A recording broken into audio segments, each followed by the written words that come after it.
Thank you. Good morning, everybody. It's wonderful to see you all here this morning, and I know we'll have more folk joining us through the day. Welcome to the 2023 ATSE New Fellows Showcase.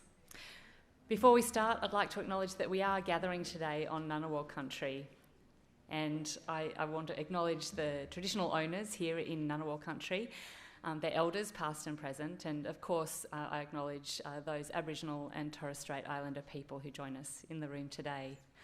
I also acknowledge the rich and deep history of innovation embodied by traditional custodianship of country and the 60,000 years of continuous custodianship that represents the world's oldest and deepest knowledge system. We are incredibly privileged here in Australia to live and work amongst that oldest knowledge system, and I think there's a lot of promise and a lot of hope for bringing old and new knowledge together as we face the major challenges that we're facing around the world today.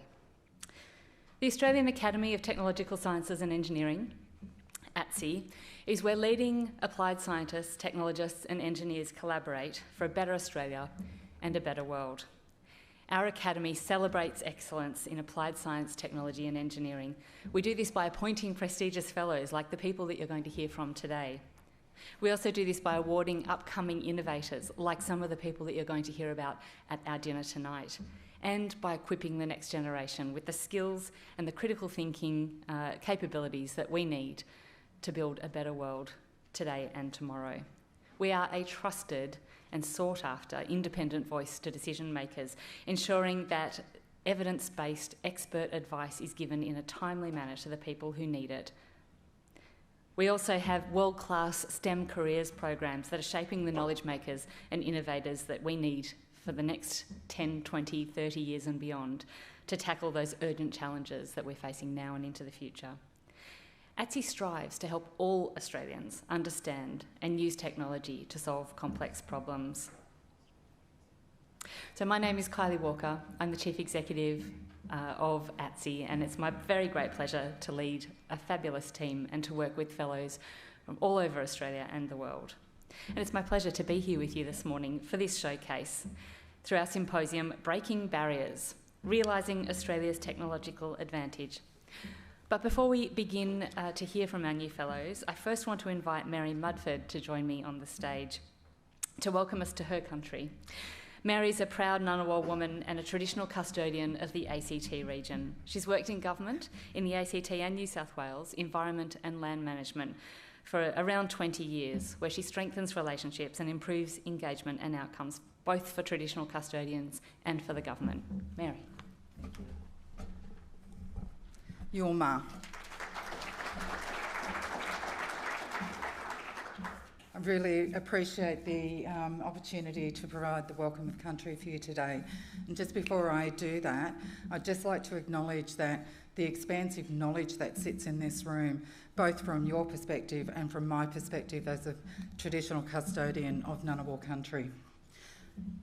Our past relationships have been difficult in the scientific and technological communities with First Nations peoples in the past, and I think there's a real opportunity for us to create an opportunity that really celebrates collaboration and co-design and of understanding both sides of the conversation from your perspective and from my perspective, my community's perspective. It's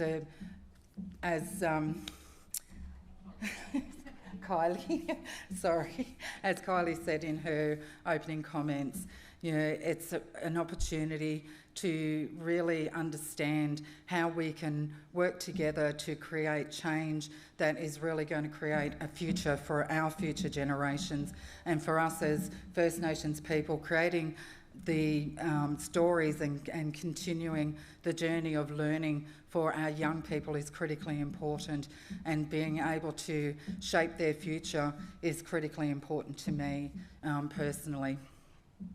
I also think that there's a real opportunity for you to learn from us and not only think that the way that you see and the work that you do is the only way to do things. And it's really important to understand that the practices that we developed for science and for the development of new technologies to support the sustainability of our life and our peoples should be valued and considered to be something that can be utilised in your workspaces, but also developing contemporary practices that celebrate both of our learnings is critically important as well.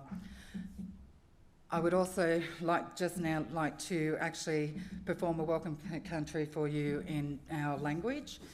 So Yulma, Dara Nuna, Dara Nunawo, Yangu Nalawiri Dunimanyan, Ningada Dindi, Yinjamarali Jinyan, Yulmalundi.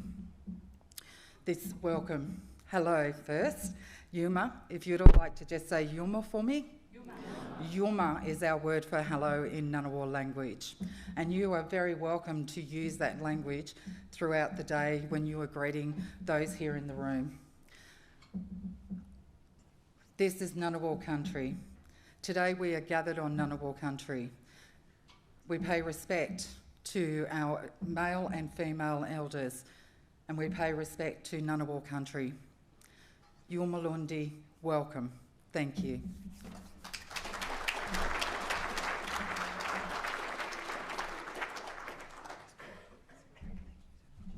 Thank you so much for your generous welcome, Mary. We're privileged to be here on Ngunnawal country. I do apologise for having to run. Absolutely understood. The theme today is breaking barriers, realising Australia's technological advantage. As change becomes the new norm and opportunities grow for Australia in green energy, advanced manufacturing and new digital technologies, engineering, applied science and technology have never been so crucial. Australian innovation has the capacity to protect us, our environment, our digital world, our borders and our health. And we know that research and development are critical to these endeavours. But in science, technology, engineering and maths, the STEM sector has been sounding the alarm for years that our research system is in crisis. The reviews that are currently underway, and some of them are wrapping up, will no doubt help. Reviews like the Universities Accord, the National Science and Research Priorities and the review of the Australian Research Council. They are an opportunity to examine and respond to systemic problems. ATSE is advocating for a massive uplift in R&D investment and the conditions to enable world-class performance so that we are positioned to leverage Australia's true capacity to grow a thriving R&D economy that supports our health, our wealth, our wellbeing and sustainability, and grows our stature as an innovative and future-focused, inclusive international leader. Colleagues, today we will hear from ATSE's 2023 new fellows, the changemakers who are leading that charge. We have an incredible program spanning critical issues in Australia and globally. Our discussion today will span emerging technologies, building resilience, modern manufacturing, green transformations and the circular economy, biotech, agricultural technology and the net zero transition. For all of the details of today's sessions, please have a look at your programs. You ought to have picked one up on the way in. And you'll also find there all of ATSE's social media accounts. Please do join us in amplifying these voices and this conversation today. You can use the hashtag ATSEFellows to contribute to the celebrations. Just a few items of housekeeping before we get started. The washrooms and accessible toilets on this level are located in two different places, one just around the corner and behind this room, and the other diagonally across the foyer. That's also where you'll find the cloakroom if you need it. Morning tea, lunch and afternoon tea will be served in the courtyard out this way. And I'd like to thank the University of Newcastle for sponsoring the coffee cart that will be at in the courtyard from the morning tea break. The University of Newcastle also sponsored the coffees that you may have picked up from the cafe this morning. If you have driven today and you're parked underneath, please make sure you go and validate your parking ticket at the reception desk, and the lovely staff there will give you a hefty discount. Our staff at ATSE are here to help. They're wearing name badges so you can identify them, and they'll also be at the registration desk outside throughout the day. So please just sing out if you need anything, if you've got any queries or you need any assistance. All of you who are speaking today, we can't wait to hear your words of wisdom. I will ask that 5 minutes before your panel is due to start, you please go and have a chat to our friends at the AV desk at the back of the room so they can ensure that you've got your microphones on and you're ready to go in time. Events like today come together with the help of many fellows, many staff, many partners and supporters.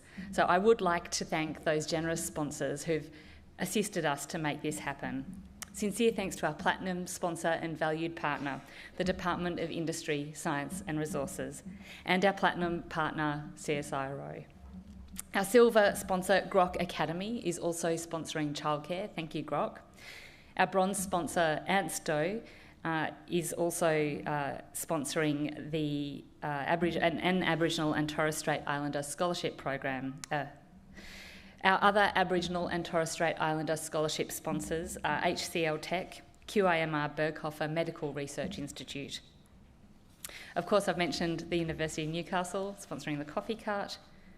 NCI is our LGBTIQ scholarship sponsor. And thanks also to our supporting partner, IP Australia.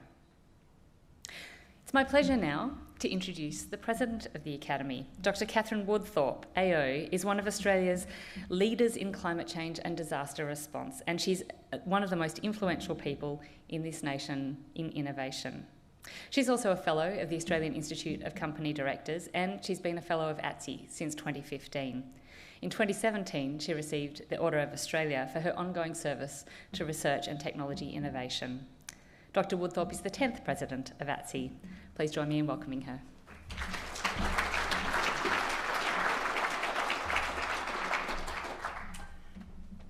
Thanks, Kylie, and thanks. I know Mary's had to leave us because she was stepping in for somebody else and has an incredibly full day, but nevertheless I want to thank her for her generous welcome to this beautiful Ngunnawal country and say Yuma, since she kindly gave us permission to do so. Welcome to our new fellows. I met almost all of you last night. It was a great evening, wasn't it? But before I say a very few words, I promise, please enjoy this video about our new champions of STEM.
What an amazing bunch. I always love this event every year, but I always feel so bloody inadequate.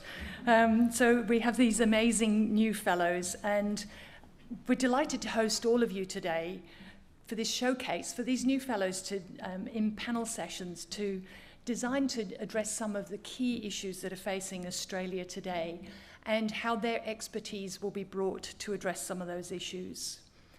Against a backdrop of extreme weather and climate-induced disasters, and I don't know if you saw the news this morning, but we're looking at maybe the 1 in 100,000 years hottest event for the planet.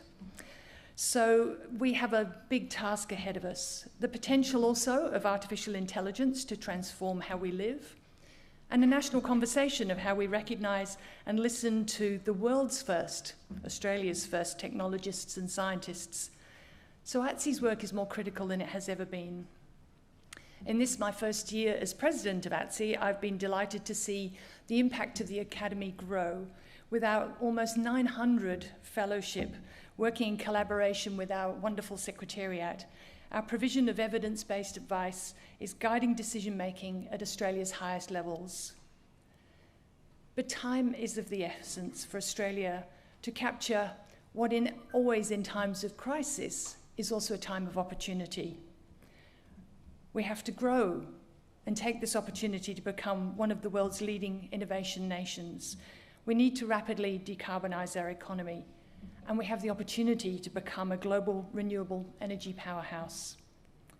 Innovation is the lifeblood of economic, social and environmental progress, and we have a limited opportunity to bring together Australia's ingenuity and abundant natural assets to truly leverage our renewable energy advantage and transform Australia into a STEM superpower.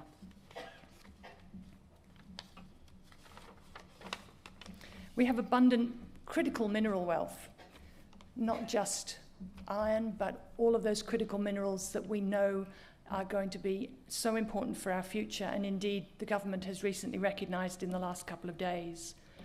We have exceptional leaders in research and innovation, and we have the chance to bring those things together through advanced manufacturing to lead the world, but it requires vision, infrastructure, and importantly, investment.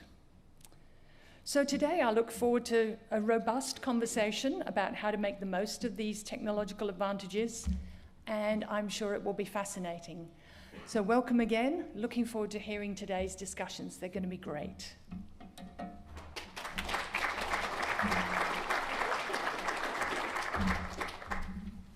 Thank you very much, Catherine.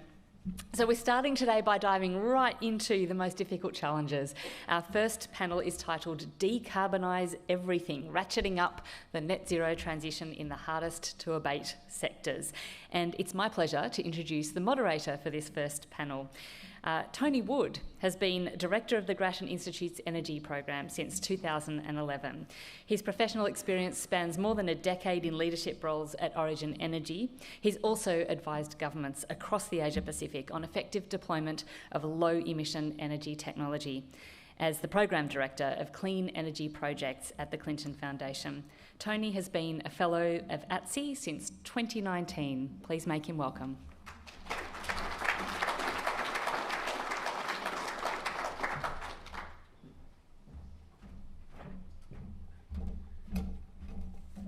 Good morning. It doesn't seem very long ago that I was on the other side of this day, and it is an extraordinarily worthwhile day, and I'm sure not only contributing from last night, today and tonight, but also as you think about what your own journey through ATSE, yesterday and today will be one of those things I think you'll remember very clearly, because you're going to get, this is like speed dating on alcohol, right? This is really serious stuff today. You're going to hear a lot of stuff. But the advantage of doing that is you get at the end of it, you've got a very broad view of all the stuff that's going on. Decarbonise everything, as Kylie said, is pretty straightforward. The trick is that there is no part of our economy that's not going to be affected by climate change or the way we deal with climate change. And if you think in your part of whatever you do, personally or professionally, that's not true, then you haven't thought about it. Because that's the serious situation of what we have. And I think, whilst it's easy to say decarbonise everything, and we've all, as you know, committed, many organisations have committed to net zero by certain dates. Many of them don't even know what the term net zero even means, to be honest. We've also got bipartisan support for net zero by 2050. Again, you can have a lot of discussion about whether that's, to what extent we're going to deliver on that. But there has been a lot of change. And the things that a lot of the people you're going to hear from today, you yourselves as well, will recognise is that over the last little while, things have been, in one sense, improving dramatically. The stuff that's changed and the progress we've made in some areas is very significant. But as we've done that, we just keep seeing how far there is to go. And that's one of the challenges, right? It's not to beat ourselves up because we haven't made progress, but how do we build on this and accelerate that progress? And it doesn't matter whether you're looking at electricity, whether you're looking at heavy industry, whether you're looking at agriculture, whether you're transport, almost the same thing applies. So what we're going to do today, I'm going to introduce the panellists. Initially, all of them, ask them to come on stage as I introduce each of them. Then you're going to hear 1 minute from each panellist as to what they're doing and their thinking about this ATSE, and then we'll have a short conversation on stage and then open up to questions from you in the audience. And hopefully that will be the beginning of what will be, I'm sure, a very useful day. So, and what you'll find this morning is that I don't know whether it was intentional or accidental, Kylie, but the 5 people you're going to hear from this morning actually come from a very diverse cross-sector range of backgrounds in terms of what they're working on. And interestingly, I think it all fits together rather nicely, and hopefully we'll have a good conversation. It was completely planned, Corey, I appreciate that. You don't realise how much manipulation goes on behind the scenes, right? You think this is all sort of nice and open, but it's not. So, devious planning, right? Let's start with Daniel Westerman. Now, Daniel is the term in his description of what he does is he is ultimately responsible for the operations and planning of Australia's energy systems and markets. There you go. How simple can life get, Daniel? Daniel you'll gather, as soon as he starts talking, is a very strong Australian by background, but has certainly been exposed to the challenges of the energy system in other parts of the world, particularly the UK. Was appointed to this role at a very interesting time and has become very quickly a major face on the surface of what's going on in the electricity system. Daniel.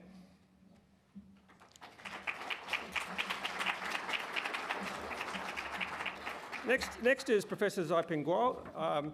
Zaiping is actually working in another part of the sector, particularly around batteries. Now, some of you would realise that batteries have been around for a long time. The significant contributors to emissions is buildings. We're in a building. The issues around how we deal with buildings and how we plan for buildings, green buildings, and the materials, such as concrete, are fundamentally a part of what Professor Tam has been doing. Please welcome her.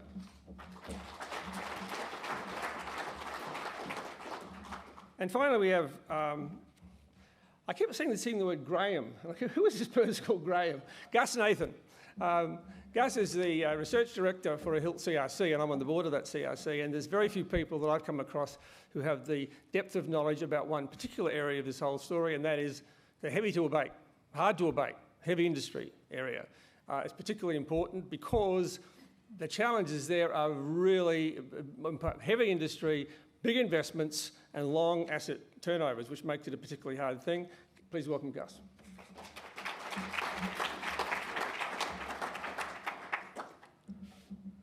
Okay, I'm not going to introduce them all again. I've done that. So we're just going to go quickly right through the process, and we'll start with Daniel. You want to come and sit next to us? Or you? What do you want to do? Yeah. Can you? Can I hear? Your mic's up. Oh, you got mic. Okay. Otherwise, I feel a bit lonely. No, you start. We'll just do it from here. Okay, go. So thank you, Umar. It is such an honour and a privilege to be sitting among such distinguished colleagues on stage and in the audience. As Tony said, I have the privilege of leading AEMO, which is Australia's energy markets and system operator. It's a role that I've held since 2021. And AEMO is right at the heart of the energy transition and decarbonising Australia. We run the systems and the markets for electricity and gas on a day-to-day basis and have a critical role in planning the energy future. And that planning, of course, works with industry and governments to achieve the targets that Tony's mentioned before, and quite a challenge. Over the past decade, as Tony said, I've worked across the UK, the US, in various different parts of the energy sector, decarbonising that sector in various different ways.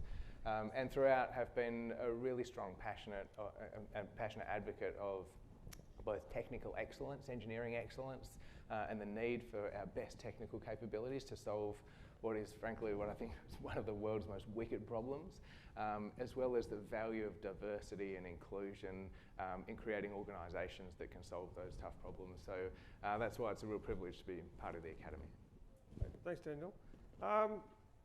Next we have Zaiping. Good morning. It's my great honor to be here with other fellows. Over the past 20 years, I've been dedicated my effort to exploring and advancing technologies of rechargeable battery. As we all know, battery is key to unlock the full potential of renewable energy resources, help to reduce our carbon footprint. My research focuses on, making the battery more efficient, last longer, and environment more friendly. For example, we dedicate ourselves to enhance the energy density of lithium-ion battery with a particular focus on their application in electric cars. We aim to extend the driving range of electric cars and reduce the frequency of recharging, and ultimately make the EVs more applicable and appealing for customers. In addition, in order to address the large-scale energy storage requirement, we also develop low-cost, safe and long-lasting alternative battery systems such as potassium-ion battery, sodium-ion battery, and aqua-based battery system. This battery offer a compelling advantage compared to a lithium-ion battery. And my group also has a strong focus on the sustainability. We develop green technologies to recycle spent lithium-ion batteries and also explore technologies to improve the battery cyclability. So in this way, we're trying to the whole entire battery cycle life more eco-friendly. So it's very excited to be a researcher in the field and looking forward to collaborate with other researchers and industries and government to contribute to build a cleaner, greener, and better world. Thank you. Great, thank you. Glenn. Hi everyone. I'd like to think I've been working in renewable energy since way before it was cool and sexy, when the only people deploying solar panels were weird old guys with beards who lived in mud brick houses and drove Land Rovers and Telstra. Since then, of course, things have changed a lot. I can't grow a hair, and my wife made me chop the beard off. But in the energy world, things are very different as well. And over that sort of 20-year period, I've spent a lot of time on energy storage, on, as Tony said, demand side. How do we get the demand side of things to balance the supply side when the supply side's doing this? Spun out about 8 different businesses and became reasonably senior in CSIRO, where we were developing tech, spinning it out, and I was also overseeing all of the energy economics work at CSIRO. I left there about 2 years ago, and these days I'm in the private sector, where my interest is really helping mid-size and small businesses with this transition. They have such a gap, and we have to be able to help that huge part of our economy. So that's the thing that's really getting me excited these days. Thank you. Vivian. Yeah, I have been doing my research on sustainable construction in the last 20 years since I was a little girl when I was an undergraduate student. And I just like to make use of the things that probably no one like. I have a personal interest to turn waste into resources, because a mountain of rubbish around, and you need to find a place to place. Why we can't reuse it and recycle it in a proper way that everyone can use that as well? And I also like the concept of circular. Circular is not only about one circle. One circle is recycling. Circular is you need to keep going. That means you can actually recycle and recycle again. That's what circular means. That's why it's very depending on what the materials and what the products or chemicals or mixtures that you put it into the products to enable them to be able to bring that circular perspective. And that's where my invention comes from. And also another perspective of when you can imagine if you are, like as Tony mentioned, I'm in the building industry. If you can imagine, there's a normal buildings that everyone would imagine, but another one building that could be built up by rubbish. If they are the same cost, will you consider that living into that rubbish buildings. And is that an economical perspective? That is another perspective that I'm looking into the life cycle assessment as well. That's why ensure that you can actually have that cost effective, but also the carbon neutral. That is all. That is my research interest. Thank you, Tony. Thank you. And Gus. Yes, thank you, everybody. I'm looking forward to this discussion, but also other discussions with other people here, because obviously it's a highly interdisciplinary challenge as to how we move forward to net zero, as Tony has already mentioned. My background is in mechanical engineering. Coming out of my PhD was a technology looking at lowering NOx emissions that got applied in heavy industrial processes, cement, lime, etc. So that got me into the heavy industrial sector. And of course, as the challenge shifted to CO2, so also did my interest and that of also the team that I work with. And I guess the heavy industry sector has been identified globally around the world as being challenging to abate. It's currently comprises about 25% of, well, the industry sector, about 25% of global emissions, but that's expected to go to 45 by about by 2040, 2045, because, as Tony has already mentioned, there's a lot of fixed capital and long investment cycle in this plant, making it challenging, but also because we don't have either the commercial systems to utilise alternatives such as hydrogen or electricity, but equally we don't have yet the net zero electricity or hydrogen available. So there's the challenges at both ends. It's great to hear Vivian also highlight the importance of circularity, because we also see in the transition we need to identify pathways that can begin this process and support industry identifying what can be done today, but not over-investing in something that in 20 or 30 years is going to be redundant. So we need to understand what the future system is going to look like, which will include a lot more circularity. In particular, we're looking to understand the new linkages between the iron, steel, alumina and cement industries, and we see, for example, what is currently waste products or the gang, etc., can be alternative construction materials in the future. A lot of opportunities for reprocessing differently to lower cost, and also I think we're just going to try and decarbonise by using more expensive energy sources such as hydrogen and electricity. It's going to be much more challenging. There are, of course, markets, but it's going to add to cost. But if we can find ways to do it smarter and cheaper with these new sources by redesigning, that's the target, so that it'll end up becoming self-perpetuating because it's also going to be cheaper to do. Okay, so I think, as I said at the beginning, and even more reinforced by what each of the panellists have said, all these bits are connected, and I think we're only starting to realise how connected they are, and that's going to be an important part of the process. But equally, in each area that each of the panellists is working in, the progress has been differential, because as you would have understood already, I think, in some areas you can go quite quickly for a while, and then you run into some hard bits. I think electricity is probably, Daniel, one of the areas where we've made a lot of progress, and now we're doing the hard bit. And that, in some areas, the social sciences become almost as more important as the technical sciences, and we should always recognise that how that has to be inclusive as well. Just to sort of get the conversation going, maybe each of you might comment on, well, in your area and how it fits into the broader challenge of decarbonisation, how do you think we're going? Have we made progress? Are we making good progress?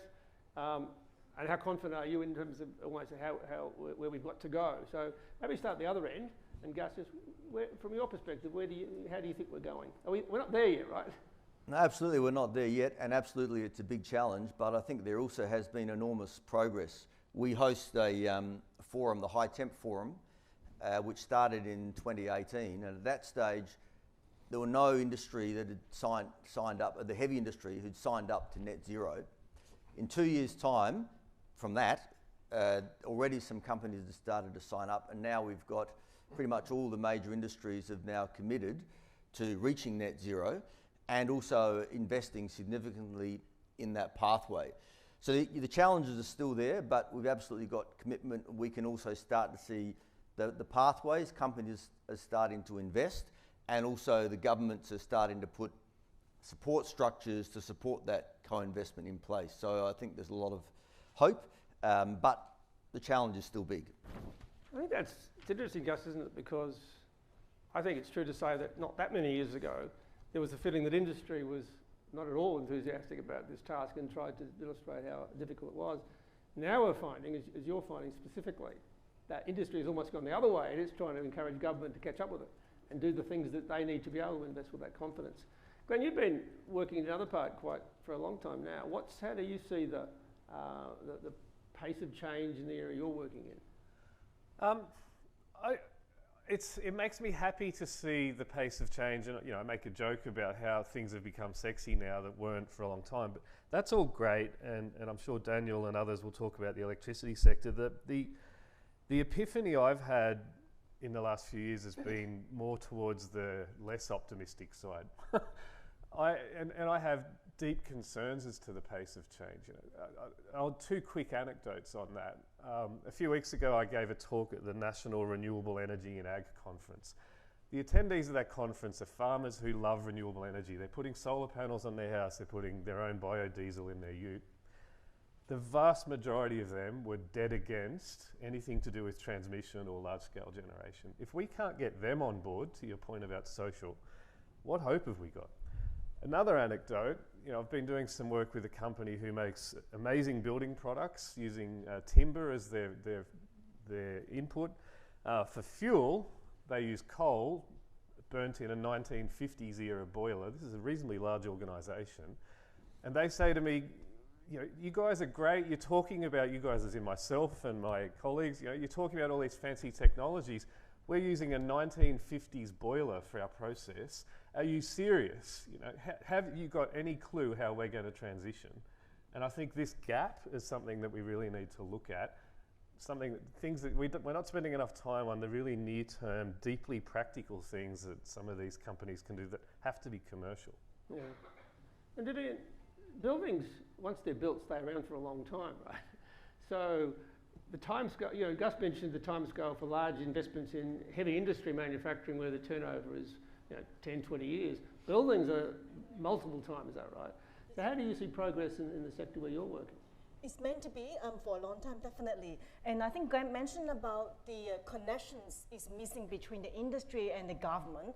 I want to highlight that the connection also missing between academics and industry as well.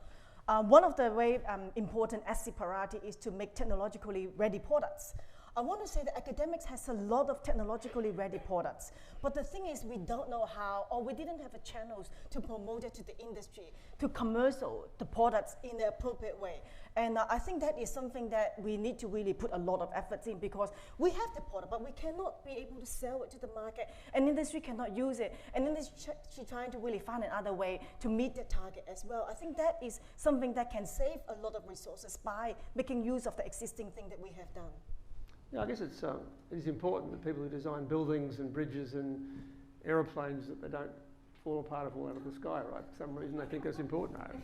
So Zaiping, when you look at battery technology, right, I don't think many people realised within even 5-10 years ago how important batteries were going to become to this whole transition.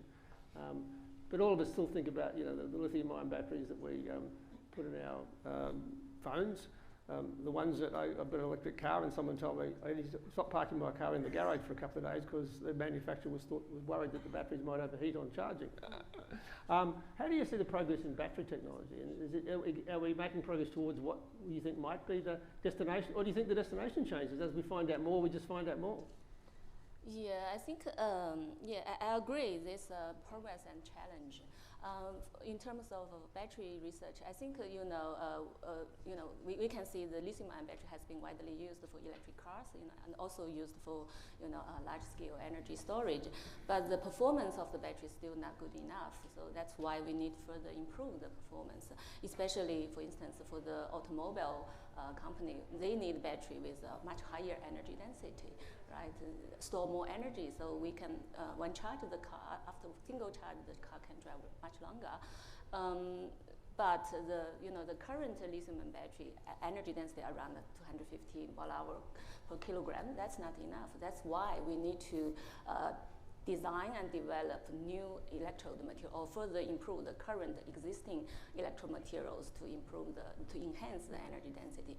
On the other hand, I think for the energy sector, for the large-scale energy storage, lithium battery becomes not the best option because lithium too expensive and less available compared to the other critical minerals.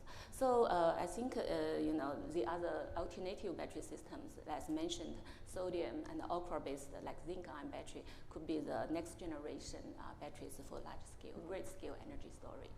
Yeah. I guess it's an interesting segue into Daniel's area because I think the challenges of storage, I mean, just about everything in this room, everything we wear, everything we use was at some point stored somewhere. And we're used to not even thinking about the fact that they've been, from the point they were produced to the point we got them, that they've been stored. But we've never thought about electricity that way. And we're now challenged by it, I think. Daniel, I saw a quote that said, the last 10% of the electricity transition will cost more than the first 90%.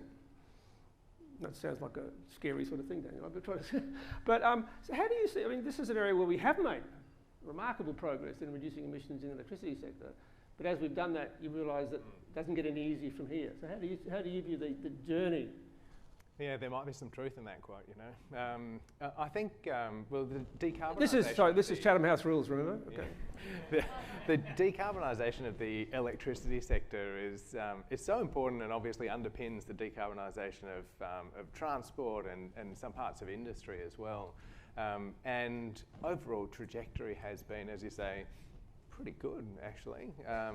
And emissions are down quarter on quarter, but the challenge is that I think we've picked the low-hanging fruit, and really the hard yards are still to come, and it's a pretty consistent theme, I think. You can pick, essentially any part of the energy transition and point to easy stuff done, hard stuff to come from, we know that we've got to replace the coal-fired power stations that have powered us for decades with the lowest cost form of new build generation, which is renewables, built in different places. The sun is not so good in the Latrobe Valley, so they're built out in Western Victoria, for example. And when you add the first couple to the transmission system in Western Victoria, it's fine, right? But when you close multiple coal-fired power stations and put all the generation in different places, you need a fundamentally different transmission network. And so that challenge exists.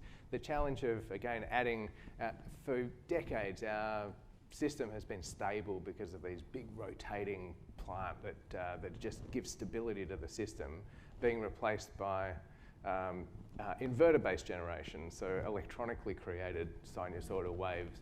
And when you add the first one, no problems.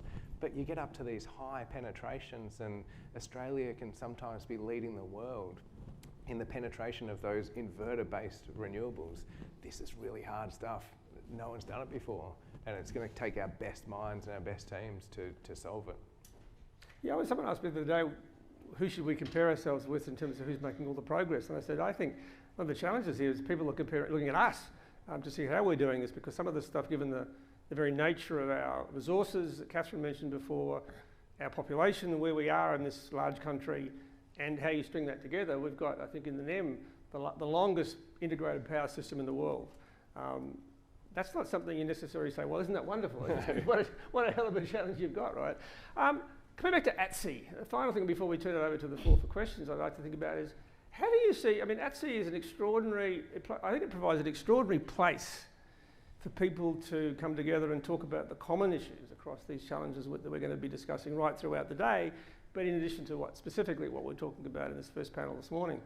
So have you thought about all much how, and maybe you've been informed even more so in the last 24 hours, how do you see what you're doing, and how do you think you might interface, contribute to whatever ATSE? Has anyone got any thoughts about that? Happy to, whoever wants to make a comment, really. You want to start? Well, from my perspective, there's a desperate need for clear communications around about how big the crisis is. Change Management 101, establish a sense of crisis. I'm not sure we have that in Australia. So clear communication about how big the crisis is, and then what are the solutions on the table versus the ones that are many, many decades away and kind of ridiculous. So there's a very clear need to communicate to the public and business from that point of view, which I think ATSE can very much meet. And there's a need to communicate in the other direction as well. And to just use one last example of that, businesses I'm working with them can't buy a washer. We talk about, the government talks about Australia needs hypersonics and we need artificial intelligence and we need advanced manufacturing and all these other things. We literally can't buy a washer. And I'm not talking a titanium washer, I mean a plate steel, very simple washer. How is that message getting to government about what does Australia really need and how we're going to solve some of these supply chain challenges, I think is another key role ATSE can be having. I think about washers and power stations and the stuff we needed during COVID, right? But it is those very, very basic things that become the critical choke points in the supply chain. Anyone else about this? I'm just interested in how you see what you might see as being after today and tonight. How would you think about ATSE? Gus? Yeah, I can add some comments. I mean, I think I'm really excited about what ATSE is doing in terms of providing impartial advice and advising policy, because of course these challenges are highly interdisciplinary. And for example, for the industry sector, one thing is having the technology available to decarbonise, but also where you're going to get the energy from. In addition to that, if we're just decarbonising the current processes, for example, Western Australia, South Australia, Queensland, all of those, if it was to be done from the grid, would double the grid capacity. But if we were to start to decarbonising our Scope 3 emissions from our iron and steel and exporting things like direct reduced iron, it could easily require something like 10 times our current grid. So how are we going to grow? If we're going to put a policy advice to change one part, it's likely to very easily have adverse effects on something else. For example, when the government introduced the renewable energy certificates, it favoured one type of energy, for example PV and wind, and didn't favour things with stored energy such as solar thermal with embedded storage opportunities. So it's very easy to have a policy that looks good for step one but has adverse impacts, and clearly we need a broad-based think tank of expertise around the country to start identifying making sure we're not giving advice that might look like advantageous here but it's going to have adverse impacts over there. So I'm really looking forward to that aspect. Right. Anyone else? Zaiping, Vivian? ATSE? Yeah, I agree with their comments. I think there's a gap. I agree there's a gap between the research academic and the industry, especially in Australia. Like in my research area, we have strong researchers in the field, but Australia has almost no battery industry. Fortunately, we recently find, starting up company, collaborate with them to commercialize some of our advanced battery technology, which is good. For instance, we collaborate with a New South Wales-based company to commercialize our silicon carbon composite material, and also with a Western Australian company to, wanted to set up a pilot production line for battery recycling. Okay. Yeah, spent lithium-ion battery. That's something. Things is gradually coming, so that's a good thing. Yeah, but we still need to put more effort in to break the gap. Mm-hmm. Yeah. I think a little bit on that. I think I have mentioned that the connection between the three parties is industry, government, academics. And another thing is, that is something that I think ATSE can help to build a platform on that as well. I think something is, sometimes we think about if we want to solve something, like today, like this particular panel, the topic is decarbonize everything. Are we able to manage to see what are the major elements or the stream that we need to be focused on? And then we start identify the expertise and then build a connection, because a lot of people working in the research or industry or government, they may not know who are that people or expertise around. Can we actually build that platform and then help them to connect together and then solve the problem faster as well? I think that is something that ATSE will be able to build that platform really effectively. Yeah, really well said. I think two areas for me. One is collaboration in solving some of these technical challenges. We work quite closely with CSIRO, international research bodies, and other system and market operators to solve some of these challenges around having high renewables on a grid and the technical challenges. So is playing a real role in collaboration, industry, governments, academia, in those technical challenges. The other role for me is about really encouraging STEM as a particular area of interest for young engineers, young female engineers, and really growing the sort of the profile of engineering and STEM throughout society. I think that's a really important role that the Academy can play, because this is not a one-trick shot. This is an enduring problem that we'll have to solve for decades and decades to come. And we need our best people working on these problems. I think you're absolutely right. Okay, so for the next 10, 15 minutes, questions, comments, challenges? Yeah. And put your hand up and we'll get a microphone to you. Thank you. Brandon Morgan, CSIRO. This is a question for Vivian. Vivian, you said academics have a lot of commercially ready products that industry can use. So I was wondering, do you see the problem visibility and exposure to those industries? Is it cost of goods and feasibility to scale? Or is it perhaps organisational and IP barriers in the university, or something else? And what would your solution be? Yeah. I would say, thanks very much for your question. I would say both, actually more than that. To me, IP one thing, and also the industry didn't really pick up the product, but for myself, I feel like is the understanding between those parties also missing as well. That means how can we really build that connections? And a lot of academics actually like to close door to work ourselves, and then we have our KPI. I also want to mention that one of also major barrier is the KPI. Our KPIs are different. Academics' KPIs are publishing papers. To be honest, once you publish, we actually cannot commercialize. For one of my products that I'm working for the last 8 years, the first 3 years, we are not able to publish anything because we are targeting to commercialize the products. To be honest, as academic, if you without publish papers for 3 years, you could be done, to be honest. Yeah, that is really hard because our KPIs are completely different. And on the other side, we want the product to be ready to the industry. There's a missing link. There's a seriously missing link there. Like once we publish, we can't get to industry. If we don't publish, we can't even get our jobs. And this like can't balance, to be honest. Yeah, I don't know how to solve the problems. I think has to be really build that legwork better. To be honest, in the Australian government, they did put a bit more efforts, and also Australian university also aware of that as is the impact. I think a lot of you understand that what is the research impact. Universities highlighting a lot about impact, which is also helping us to not really only targeting publications as the major KPI. That's also assists us to build that network to be able to enable the industry to be able to use the product as well. But I do believe that there's much more need to be done. Thank you. Erica Smythe from Western Australia.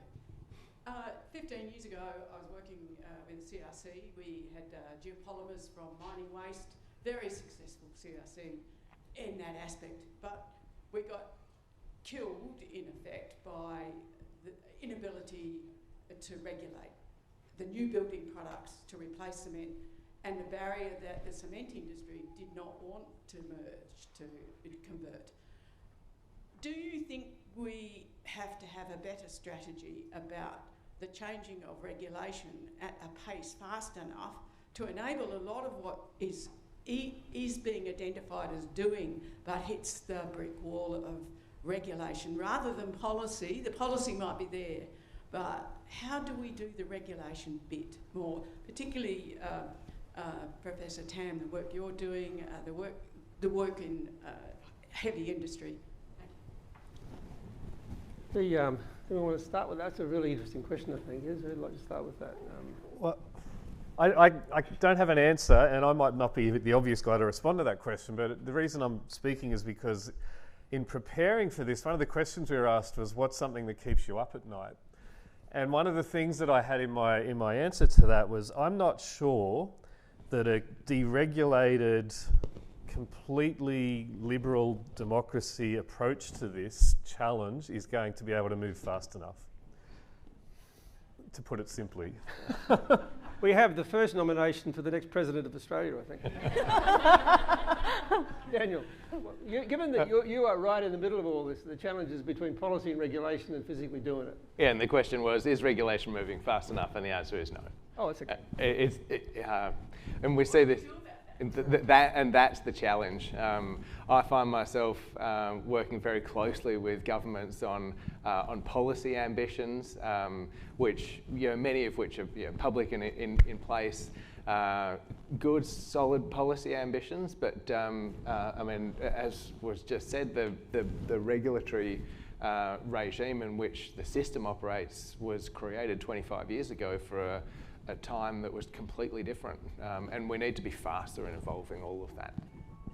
It seems to be that the problem with being regulators is every regulator does their job really well, and they're very well intended, but you just add regulation on regulation, and you get the delays and the frustrations you're talking about. Ken, I think, is next.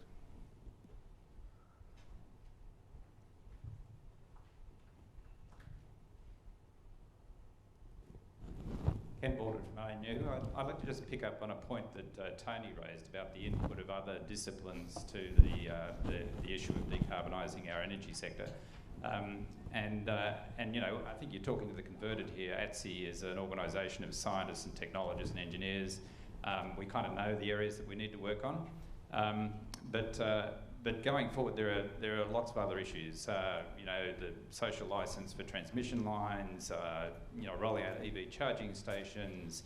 How do you incentivise people to have batteries in their home to participate in the demand response? All these things.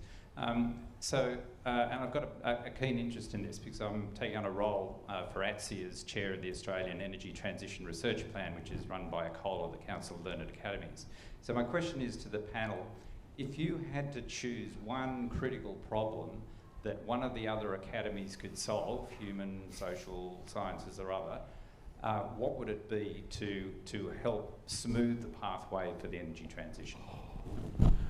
Another academy, Ken, not this one. Another academy. Got to talk about passing the buck. Do you mind if I go first and then hand over?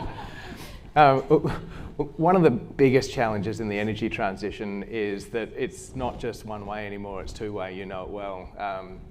And the adoption of rooftop solar in Australia has been enormous and continues to grow strongly.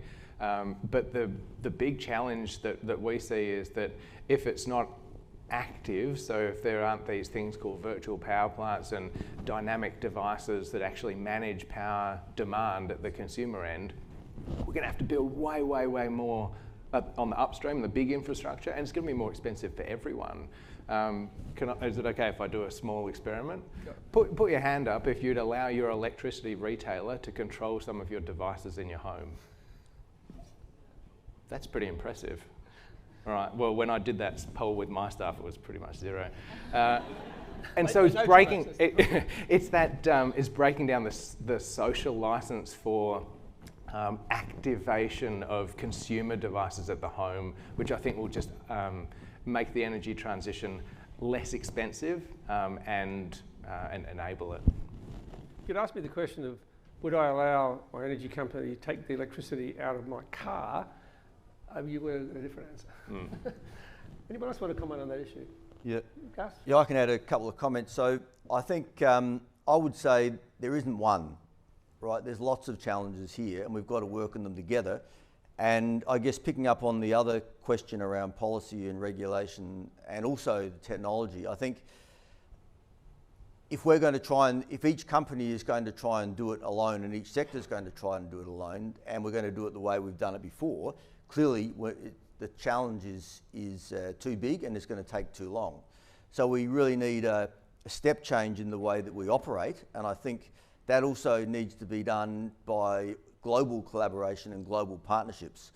And so clearly to demonstrate these, like for example, to deregulate these cement products, then the regulators need to have some they can use and test and prove. Now, if we're going to have to pay for every one of those to be demonstrated in Australia, it's going to take a long time, but there are demonstrations going on globally. So we've got to coordinate and access those other systems. Likewise, in the heavy industry sector, we just had a conference in Perth last week, and one of the things, for example, we've got all the alumina companies in Australia, but also quite a few global ones who have joined or just joining. And the reason they're joining is because they want to be able to do a trial of one part of the system in their plant, but access the learnings from another plant around the world to be able to do that knowledge sharing. So I think that's the step change we've got to have in much better coordination internationally to be able to access the broader range of information to accelerate this, both the regulatory framework but also the technology de-risking. And so mission innovation is one such forum, but I think that's really a critical challenge. We've got to find ways to do that better. Might move on this question down, the gentleman just here. Yep. Yeah, no, thanks. A very interesting discussion. Just on the comment on the last thing, I think Australia's actually ahead of the world in the alternative cementitious materials games, and it's probably standards as much as regulators that are probably the problem. But my question goes to this: 2050 is not so far away, all right? Those of us ageing realise it gets closer and closer. Think back 25 years, we didn't have the iPhone. You know, we're still using Nokias. The pace of change is just at a scale that we've not seen in history. What is it we need to do, or what is it we can do to remove the roadblocks that we need on current technologies to meet the needs that we have to in the next 25 years? And how can ATSE assist in that? And I'd just go back one more thing. You talked a lot about solar. Solar got its big boost in the 1990s. It took 25 years to become commercially viable, not till about 2015 until subsidies were removed. So. You want to have a go at that? I probably can make a quick comment. Also following of previous questions about policy as well. Can policy really help that make that pace to moving faster? Could be, but I think it needs to be a reasonable piece that we're able to make that transition from technology to moving it to the industry and into moving it to the implementing well. I'll give you a very good examples. I work in the field of recycled concrete. A lot of you probably will know that Japan is the leading country, probably quite some time ago, 20 years ago. They actually implement the government regulation like almost overnight to implement the use of recycled concrete for buildings in certain size and certain level. But at that time, I don't think they were technologically ready. They built, they still used to, they still have to use the recycled concrete because they have to, because part of the regulation. And but at the end, there's a lot of serious issues happen. And until now, I recently also went back to Japan and found out that they're actually not using that anymore. That is the question of, like, you want to be fast, you want to move it to our target. But if we try to move it in a pace, not in a reasonable situation, that move it over, and actually it will go collapse. By the idea of 2030, 2050, is it a good time frame? How can we really make use of that? Is 25 years until for now? I think it's a reasonable time frame, and we really set those benchmark and timeline really effectively, not just keep pushing.